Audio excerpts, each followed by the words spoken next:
¿Es correcto atar al diablo, cubrirme con la sangre de Cristo, reclamar colonias, ciudades o continentes para Cristo, declarar o reclamar bendiciones económicas y sanidades físicas? No. Es interesante que el único pasaje o el pasaje más claro en el Nuevo Testamento que habla de la lucha que los creyentes tenemos es Efesios capítulo 6. Y el consejo de Pablo no es que atemos al diablo ni que estemos por ahí haciendo, ¿cuáles fueron las palabras que tú usaste? Atar, no sé qué. Cubrirme con la sangre de Cristo. Sí, cubrir, exacto.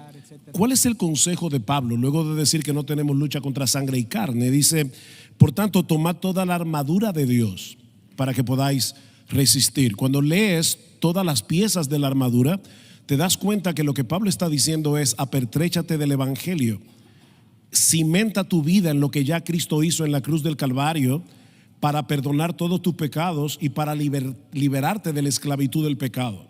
El pecado todavía mora en nosotros, pero ya no somos esclavos del pecado.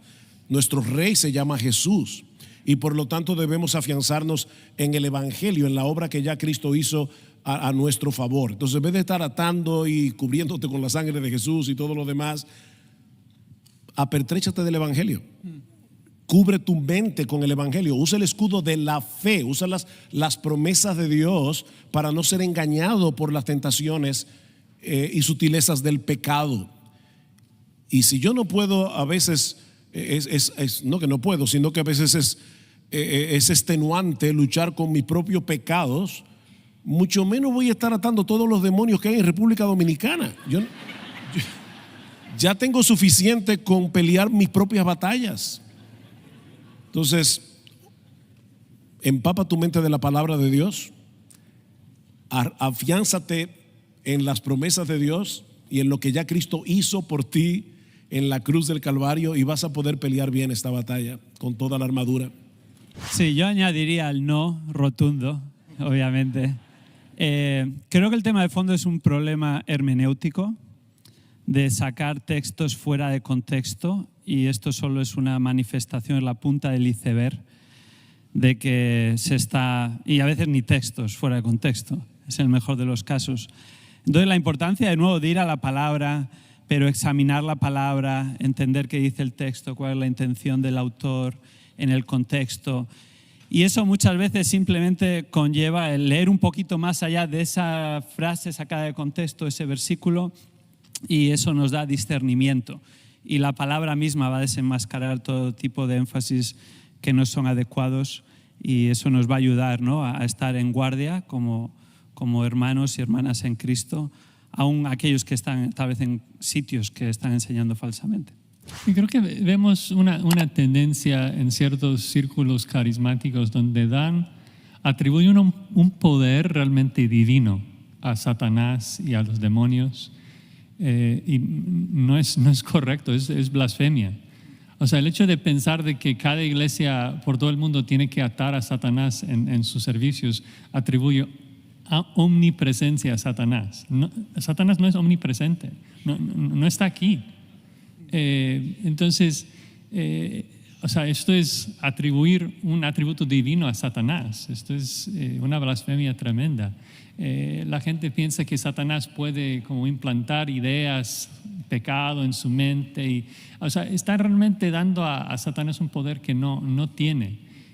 Tratan a Satanás como si él fuese el soberano en este mundo, y no lo es. O sea, hay un solo soberano, es Dios. Lutero dijo que aún el diablo es el diablo de Dios. O sea, Dios es quien controla todas las cosas y nosotros nos sometemos a Dios, ¿no? No tenemos que estar atando al diablo, tenemos que resistir al diablo y huirá de nosotros. Tenemos que obedecer los mandatos bíblicos de derrumbar sus argumentos, llevar cautivo a todo pensamiento a Cristo, y eso es todo. No, iba solo a ilustrar que en primer lugar, y esto creo que lo va a tocar Josías o uno de los talleres, el por qué no creemos en la actualidad en los dones de milagros. uno de los cuales era discernimiento de espíritus, la capacidad de poder ver a alguien como Pablo en Hechos y decir, este está endemoniada, este solo está enojado, ¿no? Digamos. Sí, una distinción importante, ¿no? En primer lugar, no tenemos ya esa capacidad, no estamos en la época apostólica, ¿no? En segundo lugar, ves Daniel 10, creo que es un muy buen ejemplo de que, además de que no existe ejemplo alguno de esa práctica de demonios territoriales y demás, probablemente parte del error está en Daniel 10, en donde recuerdan ahí, Daniel está orando, lleva 3 semanas orando, ayunando, esperando respuesta, sale la respuesta, pero él no tiene ni idea. Él está ayunando, orando, humillado, y hasta que por revelación especial a un profeta, lo cual era excepcional aún en la época en la que Dios estaba escribiendo su palabra, le dice este mensajero que el Señor envió, que Daniel 10:13, el príncipe del reino de Persia se me opuso. Daniel no tenía ni idea. Es un recordatorio de que no tenemos ni idea de lo que pasa en el ámbito, en la esfera espiritual, como Job tampoco tuvo idea. Pablo tuvo idea por revelación, que fue un mensajero de Satanás, 2 Corintios 12, pero es un recordatorio para evitar el error de ver demonios detrás de toda piedra, toda puerta, todo acontecimiento. No tenemos idea, porque no estamos en esa época. Incluso voy al punto del área de cuando estoy luchando con cierto pecado, pensamientos. La Biblia no nos da un indicador claro que diga, mira, si te duele la cabeza del lado derecho es que ese pensamiento es tuyo, del lado izquierdo es un demonio. No nos dice, y gracias a Dios por eso, ¿no? Si no estaremos, este es demonio, soy yo, demonio soy yo. Y no lo digo de mofa o de menosprecio, ¿no? Porque muchos de nosotros hemos creído así y se nos instruye. Gracias a Dios, porque no tenemos que preocuparnos por eso, sino preocuparnos por una cosa, y es ser obedientes al Señor.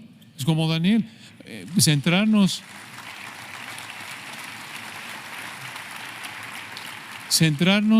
en nuestra santificación, centrarnos en que la palabra de Cristo mora en abundancia en nosotros, centrarnos en someternos al Señor, en cuidar nuestros pensamientos, en si tu ojo derecho te es ocasión de querer, sácalo y échalo. Evitar cualquier fuente de tentación de manera drástica.